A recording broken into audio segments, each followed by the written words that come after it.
What do you want, small boy? I want a mohawk. Alright, I got you. Damn.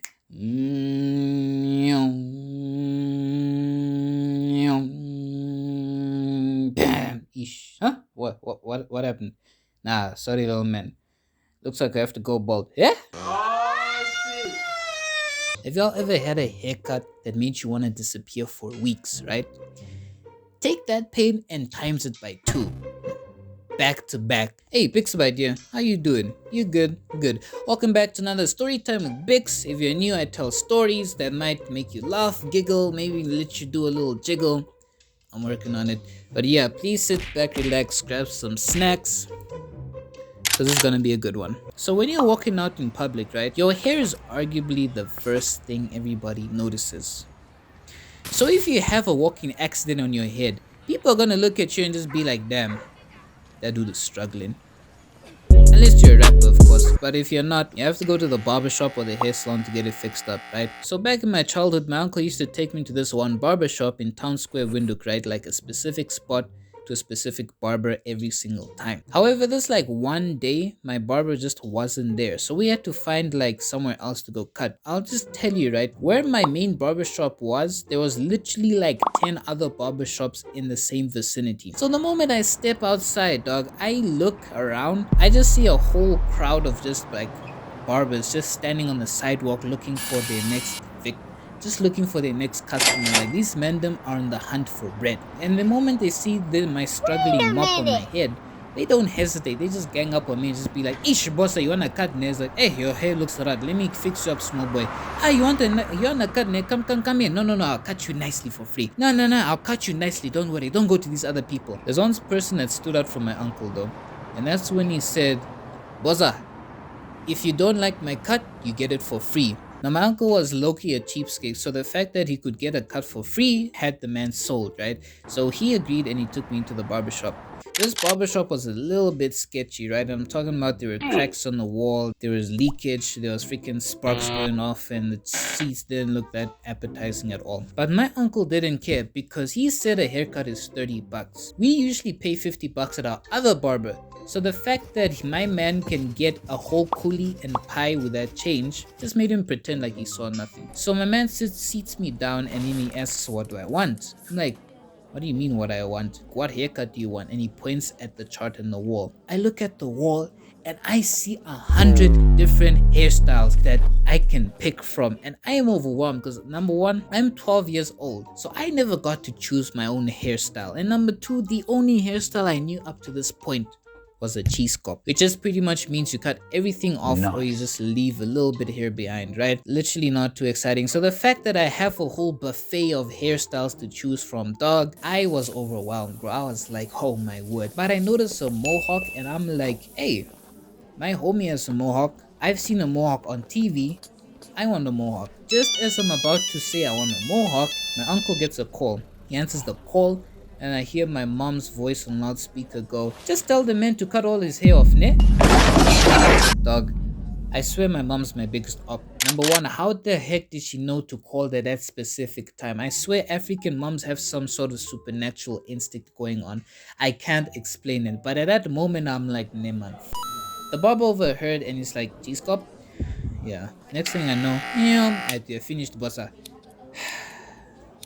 Dog, I look at the mirror and I couldn't even say whether or not I liked the haircut because there's nothing to hate. Like, dog, I have no hair. So anyways, I walk out of the barbershop, go back home. 2 to 3 days later, a rash starts growing at the back of my head and I started looking like a whole Ferrero Rocher. My mom was not pleased. Number one, I look like a freaking Ferrero Rocher. And number two, she just makes the scenario worse, saying that I could have HIV transmitted. I'm like, what? Like, yeah, that can happen. If a barber cuts an HIV positive person, you can get HIV. Dog, I have a whole mental breakdown. Like, you're saying not only do I look ugly, I could also have a disease. This is not a good day. This is too much for my little brain to handle. At that point, my mom goes to the store, buys a whole new razor, comes back and just says, "From now on, I'm going to cut you. I don't want you going to the barber shop ever again." I'm like, "Okay, mom, I appreciate the gesture, but I don't trust you with my hair at all." It's like, "What do you mean?" I'm like, "No, you never cut hair before." She's like, "Yeah, I cut your brothers before." "Yeah, but I'm not my brothers." It's like, "No, don't worry, I'm Billy. You're my son and we also save money, eh? Just trust me. I'm like, fine, I trust you. So after like 2 weeks of struggling with my head, right? My hair becomes a struggling mop once again, and now it's time to cut it off. This is my mom's time to shine. So my mom takes me outside the house, sits me down in a chair, and wraps a towel around me. She busts out the new wall razor, plugs it in. I'm like, okay, mom, I trust you now. Yeah, don't worry, I got you. Immediately, the first thing she does is shave off the middle of my head. In my head, I'm like, oh my word, what is this woman doing? What is my life right now? But it's too early to judge. So I'm like, okay, cool. Let me trust the process a little bit more. All right. She gets to cutting like my one side, my right side, right? She cuts all the hair, no problem. Now, as soon as she moves to the left side, I just hear, Meme. What's wrong? I think the machine broke. Broker? What do you mean broke? Yeah, it just stopped working. It's like, mom, how did it just stop working? Dog, I'm not even concerned about the machine. I'm just concerned about the fact that my head looks like a walking accident. Like the fact that I went there with a struggling head and now it looks like the life support, dog. Like I went to the mirror and I looked like an entire clown, dog. I was started to panic. I'm like, how can I go through this for the second time?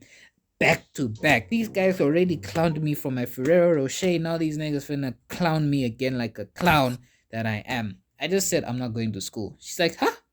What do you say? I'm not going to school. I'm Billy. You say you're not going to school over some hair? No. Your hair can grow back, but your books can't. I'm like, Mom, what does that even mean? Don't talk back. You're going to school. My mom not only embarrassed me at home, but she also wants to embarrass me at school. Just wear a beanie. Alright, cool. So I go to school the next day with a beanie on my head, and I have never had so much anxiety in my life, right?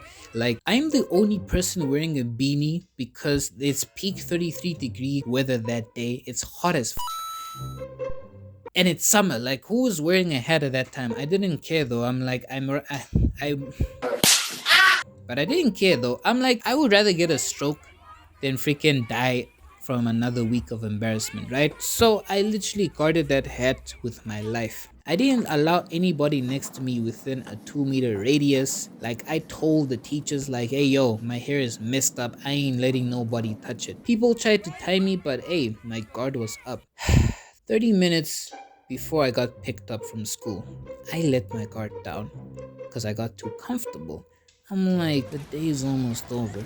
I made it through. That's when a homie of mine was looking at me and saw his opportunity of a lifetime. He didn't hesitate, and with one swoop, I felt a cold breeze on my head. And at that moment, I felt betrayal, I felt embarrassment, and I felt true fear. I'm gonna get clowned for the rest of the month. Oh my word. At that moment, I didn't even know what to do. I just froze up. And after these niggas got their laughs out, he gave me back the beanie and it's like, yo, sorry bro, I didn't think it was that deep. Like, we thought it was just a joke. I look at this dude and I'm just like, your mama's a joke for giving birth. My uncle takes me to my main barber and he fixes up my struggling head. And in that moment, dog, I have never thought a cheese cop would give me so much confidence in my life. But I swear, I looked myself in the mirror and I'm like, I am that guy. I am him. Me is him. Him is me. And that's pretty much like the worst haircut I've ever had. So moral of the story, never cheat on your main barber. Till next time.